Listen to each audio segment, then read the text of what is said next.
교과서에 충실한 교과토이 여디디아의 교충교토 시간입니다. 오늘은 제12과 영광의 때 십자가와 부활이라는 제목으로 하나님 말씀을 함께 연구하겠습니다. 여러분 교과서와 성경을 꼭 준비해 주시고 성경 본문 텍스트를 꼭 읽어 주시기 바랍니다. 연구 범위입니다. 요한복음 18장 33절에서 19장 5절, 요한복음 19장 17절에서 22절, 요한복음 19장 25절에서 27절, 누가복음 2장 34절, 35절, 요한복음 20장 1절에서 18절, 고린도전서 15장 12절에서 20절에 있는 말씀입니다. 연구 범위를 꼭 펴서 읽어주세요. 기억절입니다. 빌라도가 이르되 그러면 네가 왕이 아니냐? 예수께서 대답하시되 내 말과 같이 내가 왕이니라. 내가 이를 위하여 태어났으며 이를 위하여 세상에 왔나니 곧 진리에 대하여 증언하려 함이로다. 무릇 진리에 속한 자는 내 음성을 듣느니라. 요한복음 18장 37절입니다. 기억절 노래 들으시고 이어서 말씀 연구를 진행하겠습니다. 사기 12과 빌라도가 이르되 그러면 내가 왕이 아니냐? 예수께서 대답하시되 내 말과 같이 내가 왕이니라. 내가 이를 위하여 태어났으며 이를 위하여 세상에 왔나니 곧 진리에 대하여 증언하려 함이로라.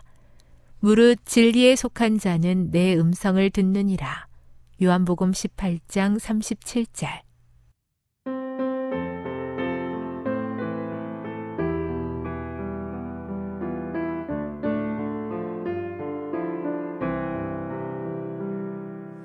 빌라도가 이르되 그러면 내가 왕이 아니냐? 예수께서 대답하시되 내 말과 같이 내가 왕이니라. 내가 이를 위하여 태어났으며 이를 위하여 세상에 왔나니 곧 진리에 대하여 증언하려 함이로다. 무릇 진리에 속한 자는 내 음성을 듣느니라. 요한복음 18장 37절.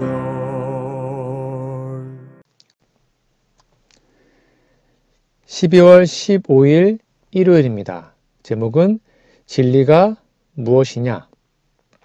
교과서 질문을 볼게요.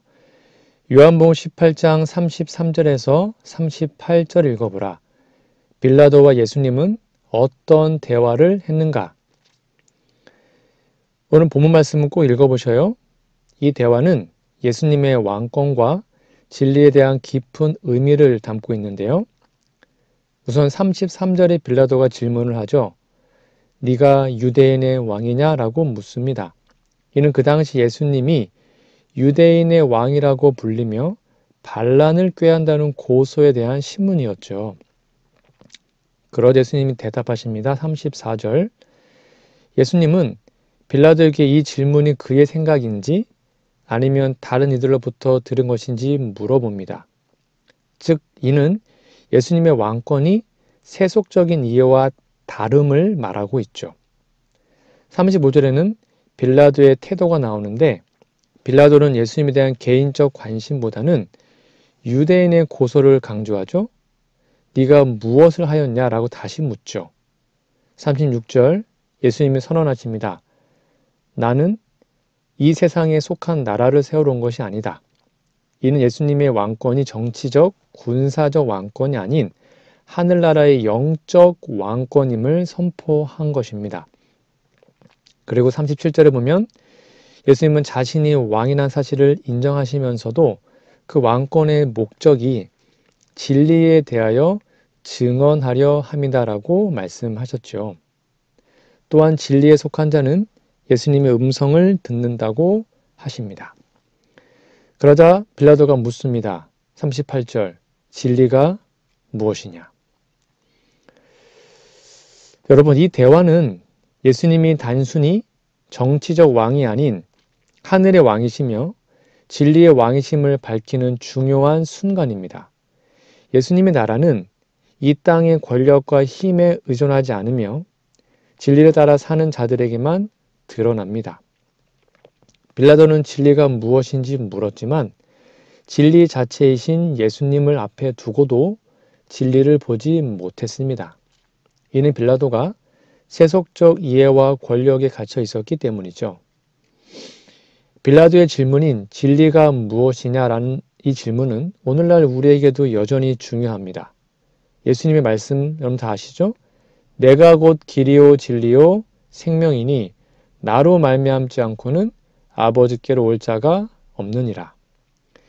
예수님이 곧 진리의 본질이시며 그분을 따르는 자는 진리를 알게 되고 진리 안에서 자유를 누립니다. 우리는 빌라도처럼 진리를 회피하지 않고 예수님의 음성에 귀를 기울여야 합니다. 오늘 예수님께서 말씀하십니다. 진리에 속한 자는 내 음성을 듣느니라. 여러분은 진리이신 예수님의 음성을 듣고 있습니까? 그분을 따름으로 영생의 길로 나아가기를 간절히 바랍니다. 그래서 진리가 너희를 자유롭게 하겠다는 이 약속이 우리의 삶에 이루어지기를 소망합니다. 12월 16일 월요일입니다. 제목은 이 사람을 보라. 자, 질문입니다. 요한복음 18장 38절에서 19장 5절을 읽어보라. 빌라도는 사람들이 예수의 석방을 요구하도록 설득하기 위해 어떻게 했는가? 오늘 본문 말씀에 보면 빌라도가 예수님을 풀어주기 위해 여러 가지 시도를 하지만 유대인 지도자들과 무리들의 강력한 반대에 부딪히는 장면이 나오죠. 먼저 38절에 보면 빌라도가 무죄를 선포합니다. 나는 그에게서 아무 죄도 찾지 못했다라고 선언하죠. 이는 빌라도가 예수님의 무죄를 분명히 인식하고 있었음을 보여줍니다. 그리고는요, 6월절의 전례를 이용하려고 합니다. 39절 40절에 보면 6월절의 죄수 하나를 풀어주는 관례가 있었는데 그래서 예수님을 놓아주려고 하죠. 그는 유대인의 왕을 너희에게 놓아주기를 원하느냐라고 제안했지만 무리들은 예수님 대신 강도였던 바라바를 풀어줄 것을 요구합니다. 이 상황은 빌라도의 첫 번째 시도가 실패로 돌아갔음을 보여줍니다. 그리고는 예수님을 채찍질하고 조롱하게 합니다. 19장 1절에서 3절. 왜 이렇게 했을까요? 이걸 통해서 백성들이 뭔가 마음의 불쌍함을 느끼면 예수님을 풀어주려고 했던 겁니다. 즉 군인들이 가시관을 엮어 예수님의 머리에 씌우고 자색 옷을 입히고 조롱하죠. 유대인의 왕이여 평안할지어다. 빌라도는 이 고난당한 예수님의 모습을 보여주면 군중들이 동정심을 가지고 분노를 좀 누그러들 수 있다라고 생각을 했던 것입니다. 그런데 안 됐죠. 그리고 19장 4절 5절에 보면 보라 이 사람이다라고 선언합니다. 빌라도는 다시 한번 무리 앞에 데리고 와서 보라 이 사람이다. 즉 채찍질과 조롱과 구타와 상처 입은 예수님을 보여주면서 그분의 무력함과 고난을 강조하고 불쌍하지 않냐? 그러니 풀어주자. 이렇게 했던 것입니다. 그러나 빌라도는 이렇게 함으로써 무리들이 예수님의 처형을 원하지 않게 하려고 설득했지만 결국 실패했습니다. 여러분 빌라도는 예수님께서 무죄임을 알았지만 진리를 따르기보다는 군중의 압력과 정치적 상황을 두려워했습니다. 그는 예수님을 풀어주려 했지만 결단력 있게 정의를 행하지 못하고 군중을 기쁘게 하려는 타협적인 태도를 보였습니다. 즉 빌라도의 질문, 진리가 무엇이냐라는 그 진리를 알기 원했지만 끝내 진리를 외면하는 그의 모습을 보여줍니다. 그는 진리이신 예수님을 눈앞에 두고도 진리를 선택하지 않았습니다. 오늘날 우리도 종종 빌라도처럼 세상과 진리 사이에서 갈등할 때가 있습니다. 예수님은 세상의 죄를 지고 가는 하나님의 어린 양이시며 그분을 믿는 자에게 영원한 생명을 주십니다. 우리는 군중의 소리와 세상의 압력에 흔들리지 않고 진리이신 예수님을 따르는 믿음을 가져야 하는 것이죠. 여러분은 어떠한 결정을 하시겠습니까? 빌라도처럼 진리를 외면하지 말고 예수님을 선택함으로 참된 자유와 구원 누리기를 간절히 바랍니다. 12월 17일 화요일입니다. 제목은 다 이루었다. 요한복음 19장 25절에서 27절 읽어보라. 십자가에서 예수님의 어머니에 관한 어떤 감동적인 일이 일어났는가? 오늘 본문 말씀은 예수님께서 십자가에 달리신 가운데 어머니 마리아를 향한 깊은 사랑과 배려를 보여주는 감동적인 장면이 기록되어 있습니다. 25절에 보면 예수님이 십자가 아래에는 그의 어머니 마리아와 막달라 마리아 그리고 사랑하는 제자 요한이 있었죠. 이는 예수님을 죽음에 앞둔 고통 속에서도 여전히 그분을 사랑하는 이들이 곁에 있음을 보여줍니다. 26절에는 어머니를 향한 예수님의 배려가 나오는데요. 예수님은 십자가 위에서도 어머니를 보살피는 모습을 보이셨습니다. 고통의 순간에도 자신의 어머니 마리아를 돌볼 사람으로 사랑하는 제자 요한을 지정하셨죠. 예수님은 여자여 보소서 아들이니이다 라고 말씀하셨고 마리아에게는 요한을 새로운 아들처럼 잘 살으라고 격려하셨습니다. 그리고 27절에 제자에게 맡기시죠. 요한에게 보라 내 어머니다 라고 말씀하시며 요한이 마리아를 돌보는 책임을 맡으라고 하셨습니다. 요한은 예수님의 명령을 즉시 받아들이고 그때로부터 마리아를 자기 집으로 모시며 가족처럼 섬겼습니다. 어떤 의미와 교훈이 있을까요? 바로 가족에 대한 책임입니다. 예수님은 고난과 죽음의 순간에도 자신의 가족, 특별히 어머니에 대한 책임을 다하셨습니다. 이는 우리가 가정의 의무와 사랑의 관계를 중요하게 여겨야 함을 보여줍니다. 그리고 영적 가정의 탄생이죠. 예수님은 어머니 마리아와 제자 요한을 통해 새로운 영적 가족을 형성하셨습니다. 이는 예수님 안에서 서로를 돌보고 사랑하는 공동체의 중요성을 나타내고 있는 것이죠. 또한 희생적 사랑의 본보기를 보여주셨습니다. 예수님은 십자가의 극심한 고통 속에서도 다른 사람들을 배려하셨습니다. 이는 그분의 희생적 사랑이 우리 모두를 위한 것임을 보여줍니다. 여러분, 십자가 위에서까지 사랑을 베푸신 예수님을 보며 우리는 그분의 사랑의 깊이를 느낄 수 있습니다. 예수님은 죽음의 순간에도 가족을 돌보셨고 이를 통해 우리에게 사랑과 책임의 본을 보이셨습니다. 오늘 우리도 예수님의 사랑을 기억하며 주변의 가족과 영적 공동체를 돌보는 삶을 살아야 하지 않을까요? 새 계명, 너희도 서로 사랑하라는 이 계명이 우리의 삶 속에 반드시 적용되기를 소망합니다. 두 번째 질문입니다. 요한복음 19장 27절에서 30절 읽어보라. 예수님께서 돌아가시면서 하신 다 이루었다라는 말씀은 어떤 의미인가? 그 의미는 무엇인가? 여러분, 이 말씀은 구속의 완성을 알리는 매우 중요한 선언인데요. 첫 번째는 구속의 사명의 완성입니다. 예수님께서 다 이루었다고 말씀하신 것은 그분의 구속 사명이 완성되었음을 선언하는 것입니다. 아담의 죄로 인해 시작된 인류의 구원의 역사가 이제 십자가에서 완성되었습니다. 예수님은 우리의 죄값을 대신 지불하시며 구원의 길을 여신 것이죠.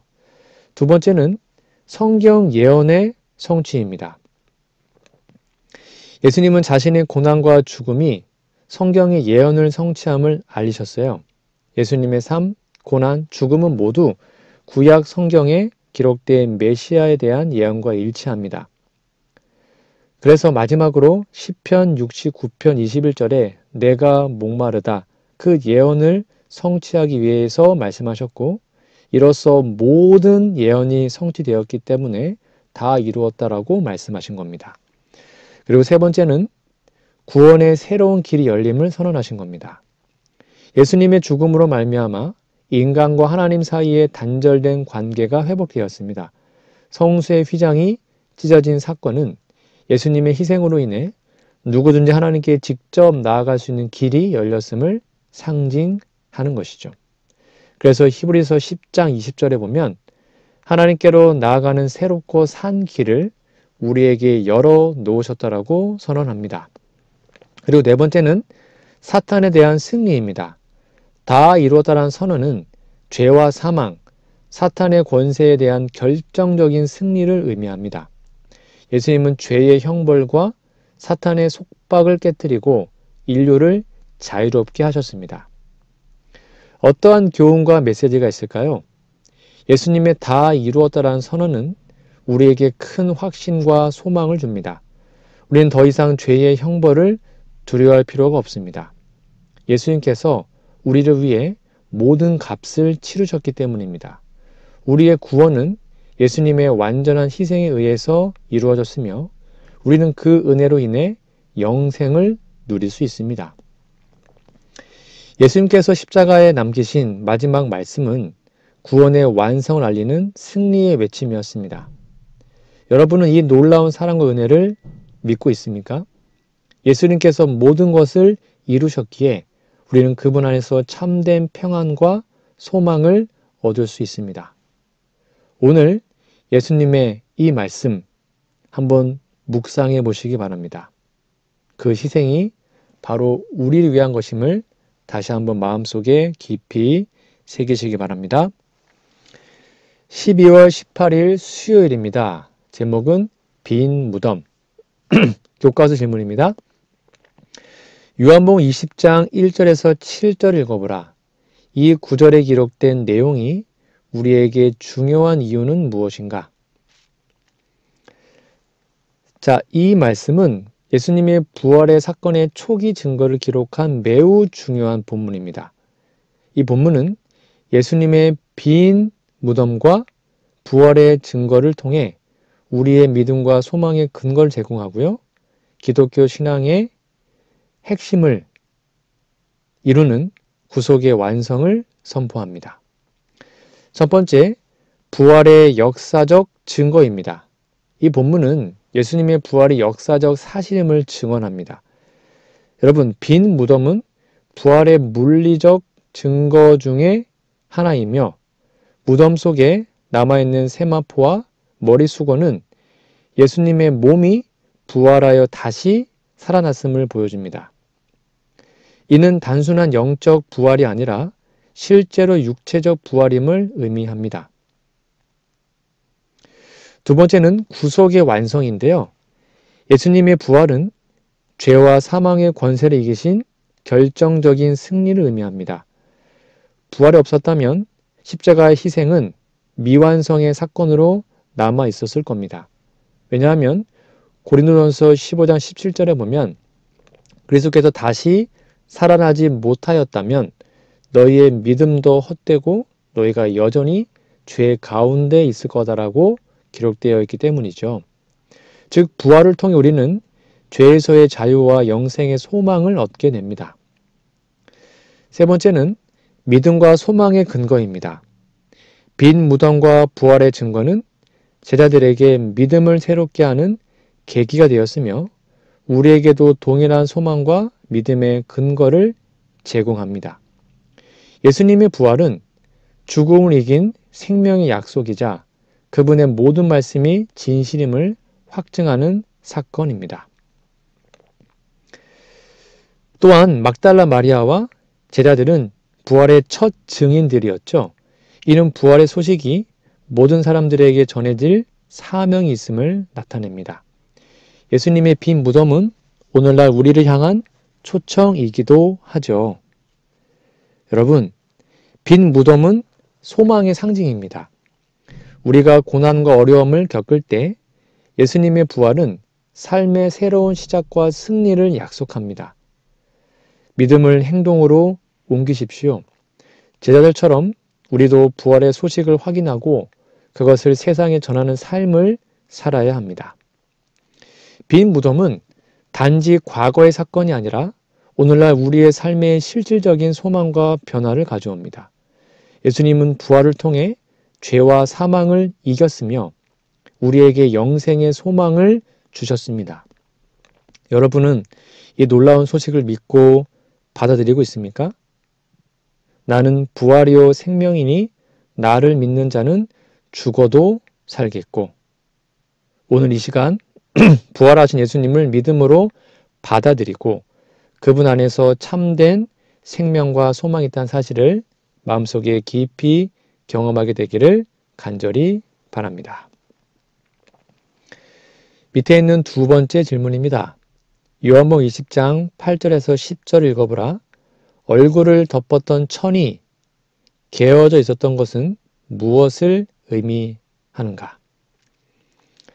여러분, 예수님의 얼굴을 덮었던 수건이 따로 접혀서 놓여 있다는 것은 부활 사건의 중요한 세부사항입니다.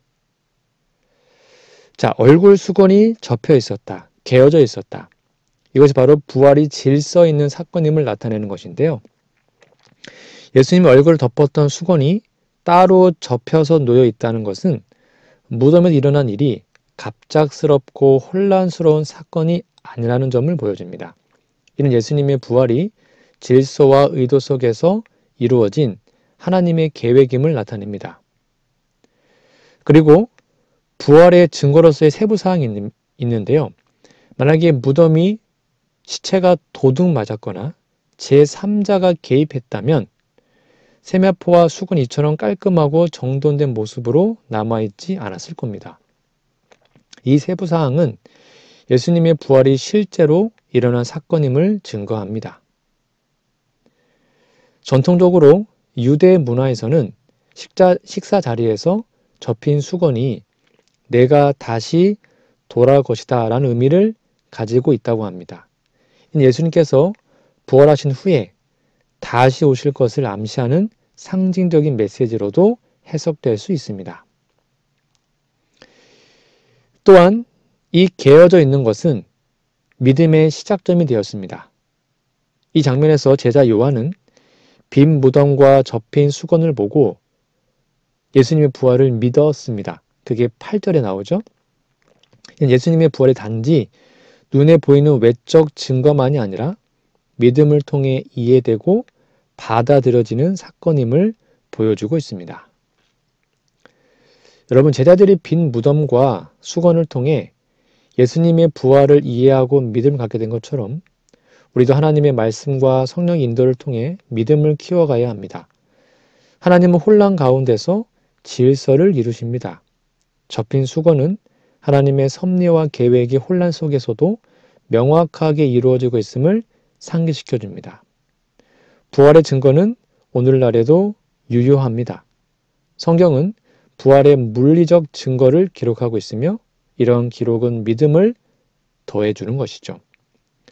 접힌 수건은 단순한 세부 사항이 아니라 부활의 사실성과 하나님의 약속을 상징적으로 보여줍니다.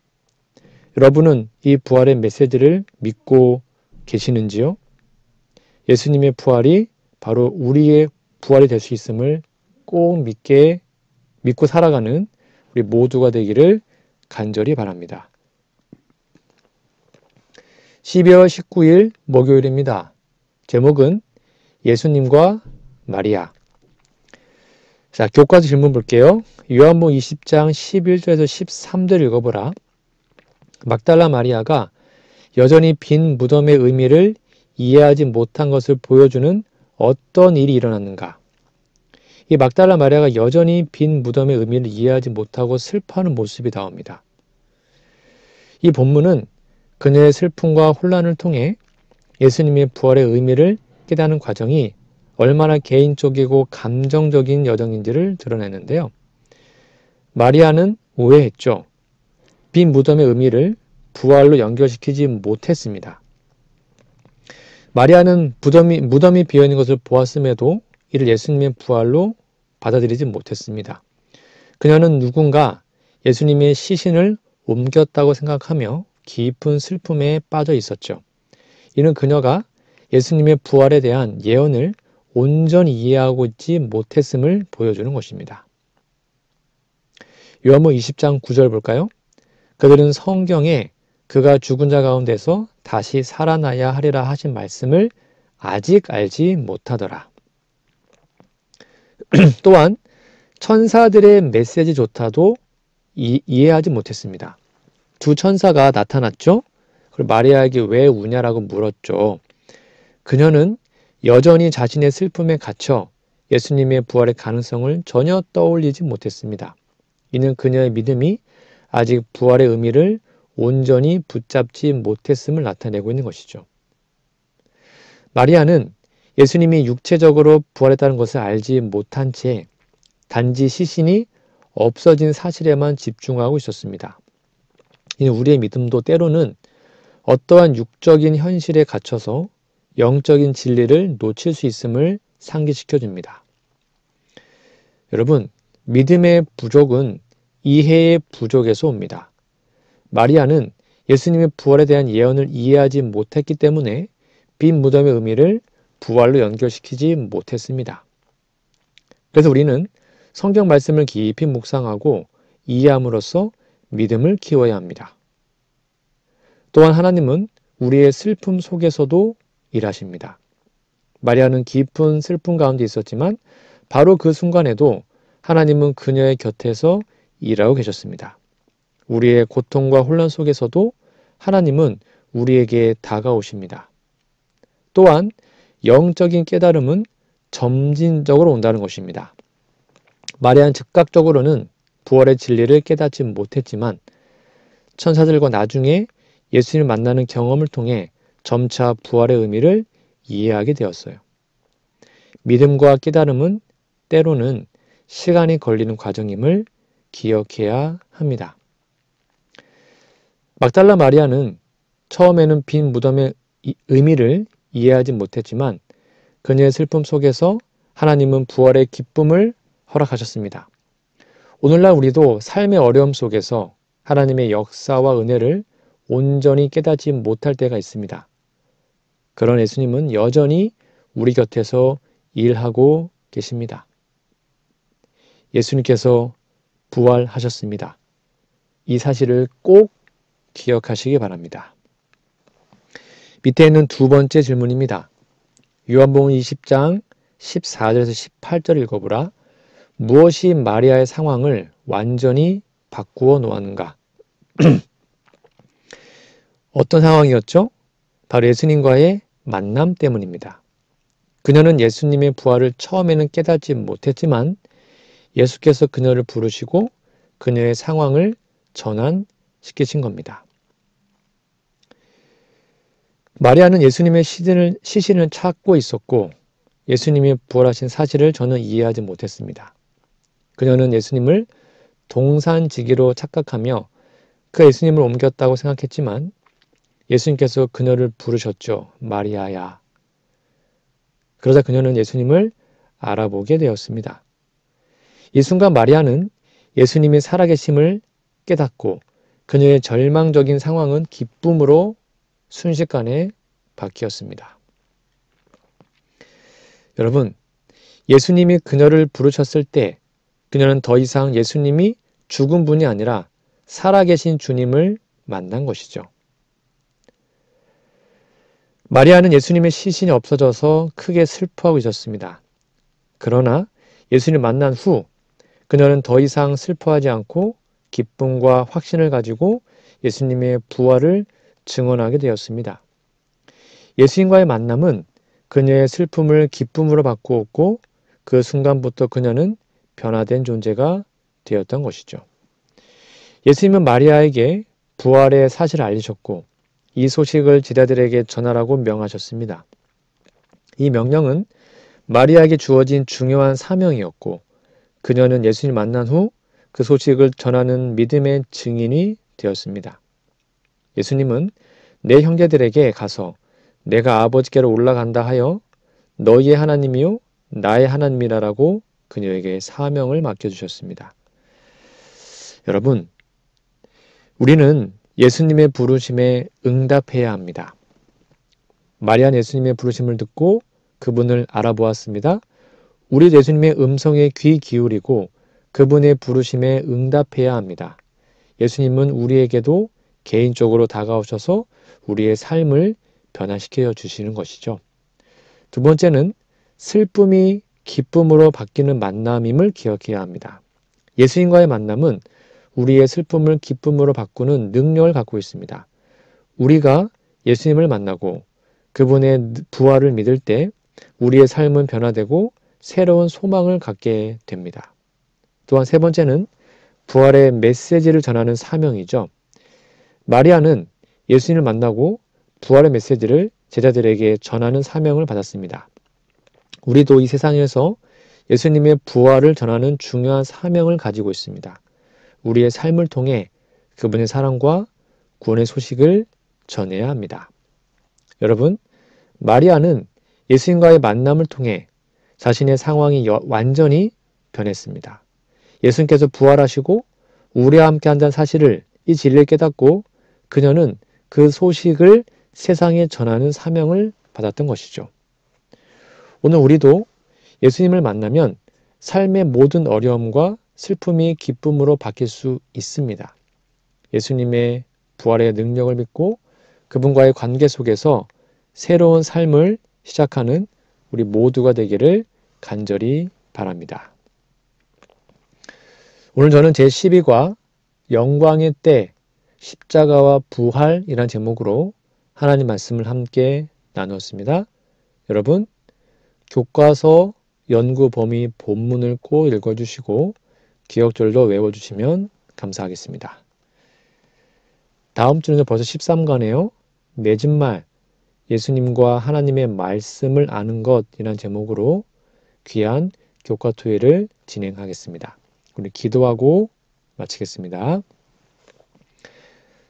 하나님 계신 아버지, 하나님을 알고 진리를 따를 수 있도록 인도하심을 감사합니다. 주님의 놀라운 진리와 십자가 사랑 앞에 허물 많은 자신을 보게 됩니다. 부족하지만 진리를 따르게 도와주시고 진리의 빛이 비치는 동안 진리를 실천할 수 있게 하옵소서. 주님을 저버린 이스라엘 잘못이 우리 모두의 잘못인 것을 솔직하게 고백합니다. 예수님을 포기하면서 무엇을 얻기 위해 갈구했는지 우리 자신을 돌아보게 됩니다. 성령님, 우리를 도우셔서 우리의 마음에 말씀하는 진리를 따르게 도와주옵소서.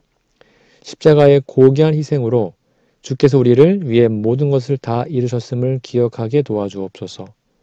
때로는 이룰 수 없는 일들로 초조하고 불안합니다.